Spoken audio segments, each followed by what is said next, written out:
Hey, it's Emily Williams, the founder of I Heart My Life and your host of the I Heart My Life show.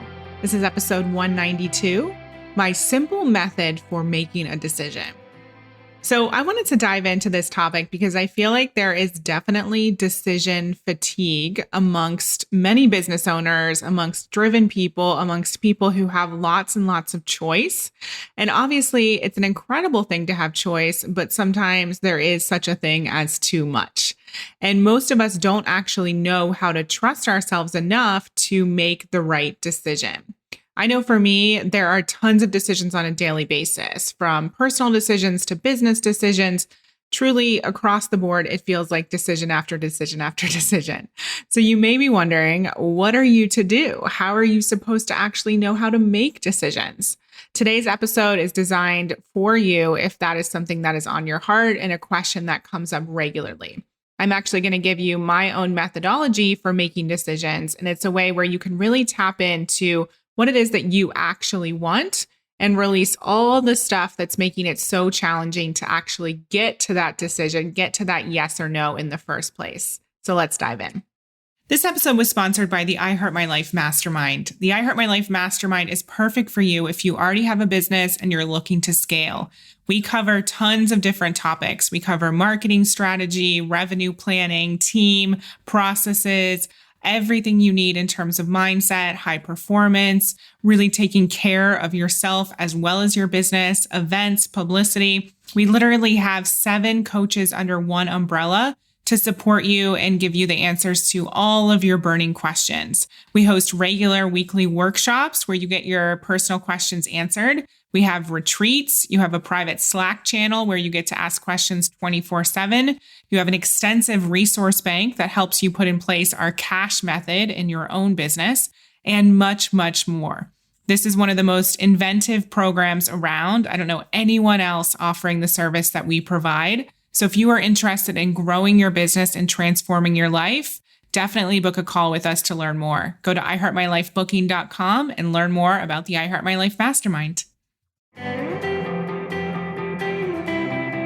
So most people find that one moment they're excited about an opportunity, and then the next moment they're freaking out, avoiding their email, ghosting the person who offered it to them in the first place, avoiding friends and family, not able to sleep, not able to eat, all the things that come with making decisions. Obviously, there are different levels of decisions. There are very important decisions that might be life-altering, and then there are decisions that maybe don't matter as much, like where you're going to go to dinner, what you're going to eat for dinner, or what you're going to wear that day. And for me, at least, it becomes quite debilitating when I'm unable to get to a yes or a no. And that place of limbo is not a place that anyone wants to be in. And this is also an important conversation for those of you who may do sales calls, because it's a technique and method that where you can really utilize with your clients in addition to utilizing it with yourself. But we have to first get really good at making decisions for ourselves before we can help others to be able to get to that yes or no. So the truth is, decision fatigue is truly real, but it does not have to be. You can become an expert at listening to your heart and making quick decisions that end up serving you and your ultimate goal. And here's the thing. We just want to know what action to take. We want to know what steps to take. And we can't take any action if we are stuck in that place of limbo. There's an incredible quote by Napoleon Hill from the book Think and Grow Rich. And he says, successful people make decisions quickly, as soon as all the facts are available, and change them very slowly, if ever. Unsuccessful people make decisions very slowly and change them often and quickly. Now, one of the things that I think is so important here is not necessarily the speed of which you make decisions, but it's the fact that you are actually making decisions and that there's an element of trust with yourself. That's why you're successful. So there's a million different ways that you could, for example, go from New York to California, and there isn't one that's right. Maybe there's one that's faster at the time. There isn't one that's right. They're all going to get you there. And so we're not saying that one decision is better than the other. It's just that a decision leads to action and it demonstrates that you have trust in what you're doing. Sometimes that means we're 100% in trust. Sometimes that means we're 80%. But regardless, you've made a decision and you've taken that step to either move forward or maybe to not move forward, right? But you're not standing still. You're not in that place of limbo. That's what I want to make really, really clear for people. So the issue here for most people is that they don't trust themselves when it comes to decision making. And they worry about what's going to happen if they make the wrong decision. What is that going to mean for them in their lives? What is the ripple effect going to be? And one of the cool things that you can do is really start to train your mind to know that there actually isn't any such thing as a wrong decision. I know that might sound really crazy, but we can all think back to certain times where it felt like nothing was working. It felt like things weren't happening, or maybe you experienced a challenge or a trauma, and ultimately you didn't know why that was happening. You felt like it was a negative thing, but in the end, you were able to turn it into a positive. You were able to utilize it. I'll give you an example. I turned the car around and did not go to Northwestern and go to graduate school as I had planned, and I entered into a major quarter life crisis.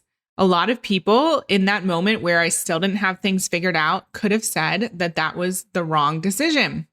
But at least I actually made a decision and I followed my heart, which is what we're going to get to in a second. The worst thing you can do is to be in that place of stuck between the yes and the no. And so that's what we're looking to eradicate here today. So one of the things I want you to really understand is that most indecision does come down to a lack of trust with yourself. So let's really look at that first and foremost. I'm going to give you a few examples throughout this episode that will hopefully help you really understand this concept, understand the methodology, and get clearer on your own decision making. So let's look at making an investment. I'm going to give you a simple example from our business. We have people all the time making decisions as to whether they want to work with us or not within our coaching programs. So a lot of people will say that they don't have the money, they don't have the time, they don't know if they can do it. But what all of those excuses really come down to is a lack of trust with themselves. They don't trust themselves to make the money back. They don't trust themselves to follow through on the commitment and actually show up and do the work. They don't believe in themselves or trust themselves enough to put themselves out there. They don't trust that they're going to be successful. And so when you're experiencing that emotion and you're experiencing that doubt, it can be very powerful and it can make it very challenging to actually get to the root of what you actually want. The fear and all of the worry and the doubt and the confusion, it overtakes everything that we want. And so it makes it so that the desire kind of subsides. It covers the desire and we can't get to the core of what we actually want. So the faster you develop a trusting relationship with yourself, the quicker you're going to get results that you want. Let me go back to my example of turning the car around. When I first did that, that was one of the first times that I really did follow my heart. But after that, when I started to see that, hey, when I follow my heart, good things happen, you better believe that it was much easier for me to trust myself and not give in to the doubt and the fear and the worry. So it definitely takes practice. And you can practice doing this with really simple things. Maybe tonight, when you're thinking about where you want to go for dinner or what you want to make for dinner, you literally just tune in and listen to your intuition and you trust the guidance that you're being given and you make that thing, or you go to that restaurant and you see how it turns out.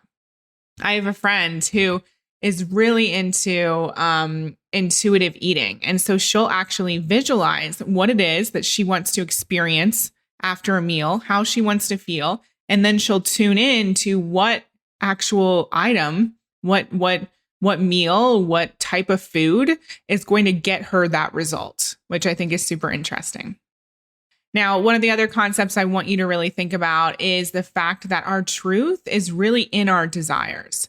And so unless we clear out all the doubt, the fear, the worries, the confusion, which, by the way, are what the subconscious uses to keep us stuck, we're not going to get to the root of what we actually want. And our desire actually is the compass towards our purpose. Desire is leading us down the path that we're meant to be on. It's leading us to our next big breakthrough. It's leading us to becoming who we're actually meant to be. And yet, again, we're ruled by things like fear, doubt, and worry, which cause desire to take a back seat. And there's truly no way to develop trust with yourself if you're allowing fear, doubt, and worry to run the show, because that means that you're not in control. Think about it like this. You have your subconscious mind that's literally in the driver's seat and you're in the passenger seat, or even worse, in the back seat. You're not in control of your life. And we all know that unless your life is truly at risk, Operating from a place of fear is not actually going to do anything for you. It's going to create setbacks. It's going to create challenges. It's going to create delays. It's going to create a lack of happiness in your life because you're not actually living based on what you want. And expansion and growth don't happen if you're operating from a place of fear. You will remain in the same place and stuck. Okay.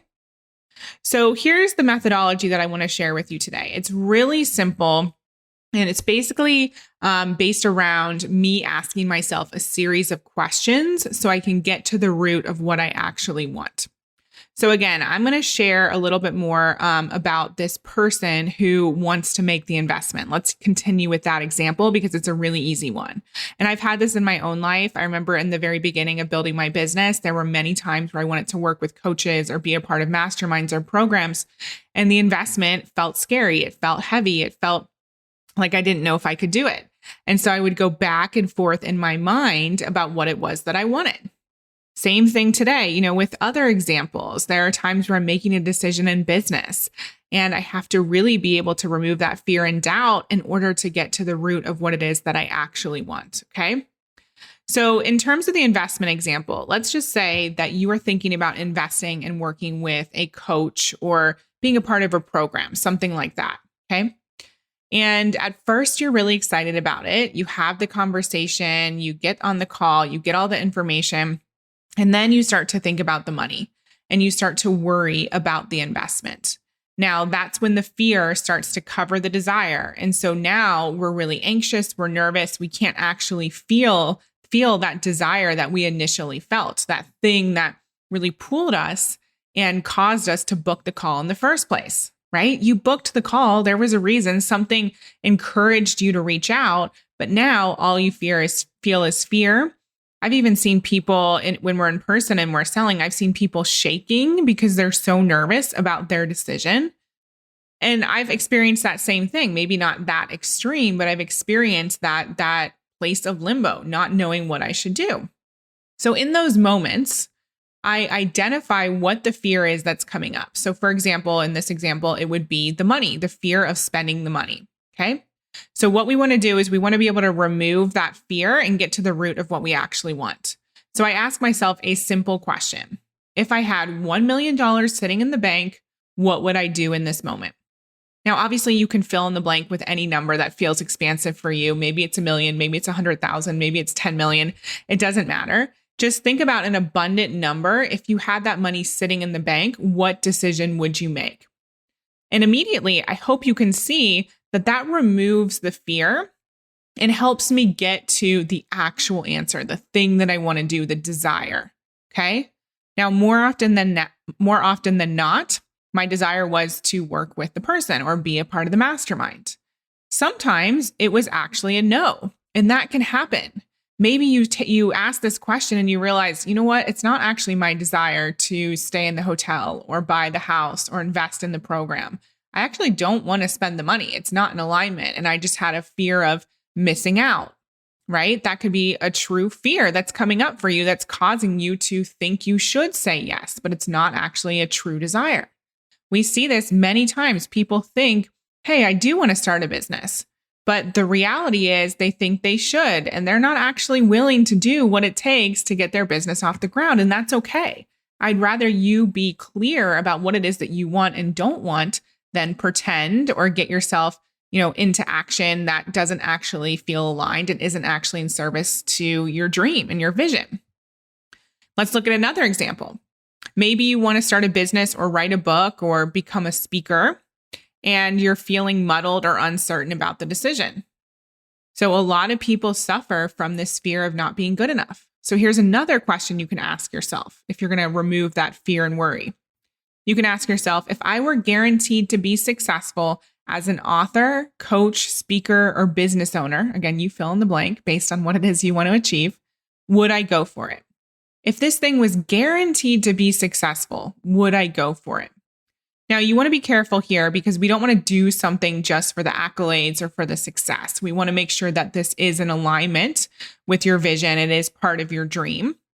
But sometimes there's so much fear wrapped around the vision because we're worried about it not being successful, that we gravitate towards the thing that we think will be successful because someone else has made it happen. Someone else has sold the course or run the group program, but it's not actually the thing that we want.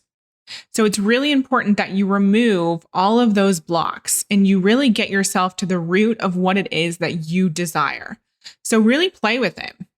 Ask yourself, if I was guaranteed to be successful, and you can leave this open-ended, if I was guaranteed to be successful, if this business was guaranteed to work, what would I sell? What would I put out into the world? What would I do? How would I spend my time on a regular basis? Because we do get so inundated with different opportunities. We get inundated with different ways of doing things. There's a million different ways that you could do things. There's a million different ways that you could be successful. Just like that drive from New York to California, there's a million different routes. So your job is to get crystal clear about which route, which path, which decision feels aligned for you. And by removing some of these doubts, fears, and worries and the confusion, we can get to what that actually is. And then, of course, there's one key step that we have to take after this. The goal is obviously to take action. The goal is to get yourself into forward motion, whatever that may be. Sometimes the action is saying no. Sometimes the action is not moving forward with the dream, but pivoting and going in a different direction. Sometimes the action is saying yes. We're going to get to the root of what the desire is, and then we're going to take a step in one direction. We're not going to stand still. Remember, that's what the subconscious wants. The subconscious wants us to stand still and not actually take any sort of action, which is why it throws confusion into the mix. So for my example, working with a coach, signing up for a mastermind, obviously it wasn't enough for me to be clear about the desire and then just not do anything. I had to practice trusting myself enough to follow the desire, follow my heart, and actually take the action, to take the leap. I had to trust that I'd show up for every coaching session. I had to trust that I'd put in the effort and make the money back and much, much more, and then actually show up and do the work. Fear, doubt, and worry win when you don't take action. I want you to understand that. Write that down. Fear, doubt, and worry win when you don't take action. So in order to develop trust with yourself, you must take some sort of action. Again, sometimes it's saying yes, sometimes it's saying no. But we want to make that decision and take that action step. So I want you to practice this week. Start with something small, like the restaurant you want to go to, or what you want to wear, or what sort of exercise you want to do, and start to trust yourself. And when you find yourself going into overwhelm, whether it's during that example or something else, really practice identifying, okay, what is the thing here that is causing me to go into overwhelm? Is it worry? Is it doubt? Is it confusion? Is it fear? Is it lies? Is it other problems? What is it that's coming up for me right now that's holding me back from making a decision in this moment? Now, how do I identify that thing and then remove it from the scenario? Envision my perfect scenario where I have all the money in the bank. I have all the time in the world. I have all the support that I need. I'm guaranteed to be successful. If that's the scenario, then what is my decision here? And then you get clear and you take the action. It's super simple and it works every time. I'm so excited to hear how you apply this to your life. Definitely send us a message. You can email me at info@iheartmylife.com.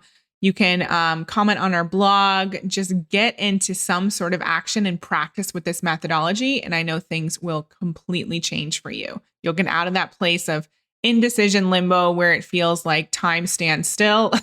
You're super frustrated with yourself, and you'll get into motion and start to live a life based on your desires, which, by the way, is where all the good stuff starts and comes from. I hope you loved today's episode. It's such an important topic of conversation. If you know somebody who needs all this information, definitely send it their way. We would love to have more people following the I Heart My Life show and getting incredible value from these episodes. And thank you so much for being a listener of the show. We really appreciate you and wish you all the best in the coming days and weeks. We hope you loved this episode. Thank you so much for being an avid listener of the I Heart My Life show. Take a second and leave a review. It would mean so much to us, and we read all of them. And for further inspiration and life and business tips about creating a life that you love and achieving massive success, definitely follow us at iHeartMyLife on Instagram and at iHeartMyLifeNow on Facebook. See you next time.